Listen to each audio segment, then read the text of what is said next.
es un estado del sur de México. Tiene una extensión similar a la de Andalucía y la mayoría de su población es indígena. Es el estado más rico de México en recursos naturales, calificado como el mayor tanque petrolero, el gran abastecedor de energía por sus presas hidroeléctricas, pero es también el número 1 en miseria, marginación, desigualdades, asesinatos e impunidad. Bueno, son cientos los recursos que tienen y paradójicamente es uno de los estados más pobres de México.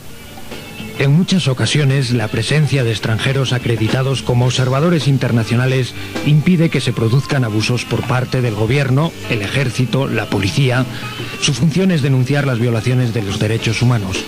El pasado 25 de abril, el gobierno mexicano expulsó a 4 extranjeros por un presunto apoyo a la guerrilla zapatista. Con estas expulsiones suman 37 las personas deportadas. El gobierno les acusa de injerencia en los asuntos internos y de participación en actividades políticas sin tener autorización. Para Clavería, con estas medidas, el gobierno elimina testigos molestos. Creo que lo que el gobierno mexicano pretende es una nueva incursión, es una política de continuo hostigamiento la que realiza en Chiapas, un continuo hostigamiento contra las comunidades indígenas. Y bueno, somos testigos incómodos, nosotros somos observadores internacionales de derechos humanos que vamos debidamente acreditados por un centro de derechos humanos y que cuando llegamos a nuestros países denunciamos todo lo que hemos visto, por supuesto perfectamente documentado. Desde el 1 de enero de 1994, fecha en que se dio a conocer el Ejército Zapatista de Liberación Nacional, la violencia en Chiapas ha ido en ascenso. Desde entonces se han registrado más de 1.500 asesinatos.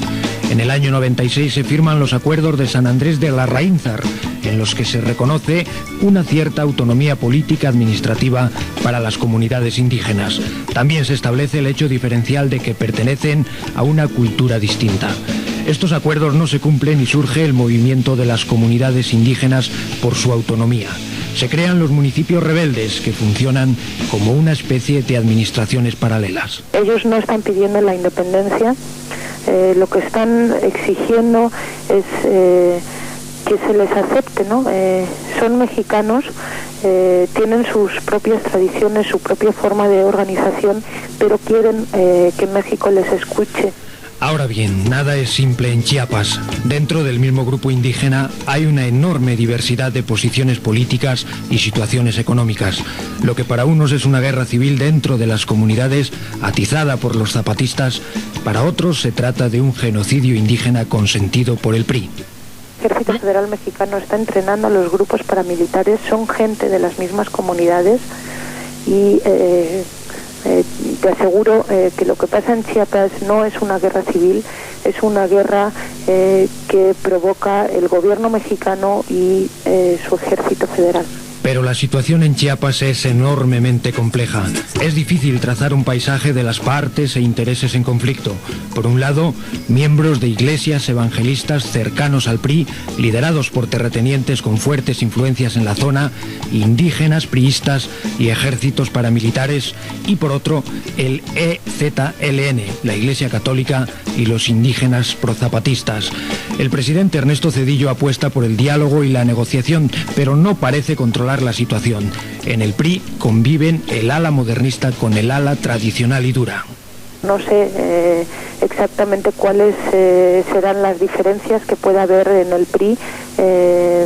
La gente que se puede oponer, lo que sé es que lo que está pasando en Chiapas es muy grave y que todos tienen la obligación moral de denunciar lo que está pasando. La gente que siga allí, que calle y que ayude a silenciar lo que está ocurriendo también será cómplice. En todo este conflicto, los más perjudicados son los indígenas, que suelen ser explotados, marginados, asesinados, ciudadanos sin derechos. Desde cómo les plantan una matita de marihuana en las afueras de sus casas para luego poderles denunciar, a cómo destruyen sus cafetales, que son el único ingreso posible en efectivo, a cómo un operativo militar de repente llega a una comunidad donde no hay destacamento La comunidad les pide, por favor, que se vayan, no son escuchados y ha terminado en enfrentamientos muy duros, desde luego muy desiguales, en los que el ejército va fuertemente armado.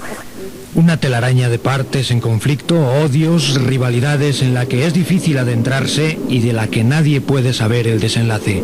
Lo que ocurre en Chiapas, y sobre todo la explotación y marginación de los indígenas, es una vergüenza para un país como México, que intenta entrar con dificultad en la modernidad y pretende ser visto en el exterior como un país democrático.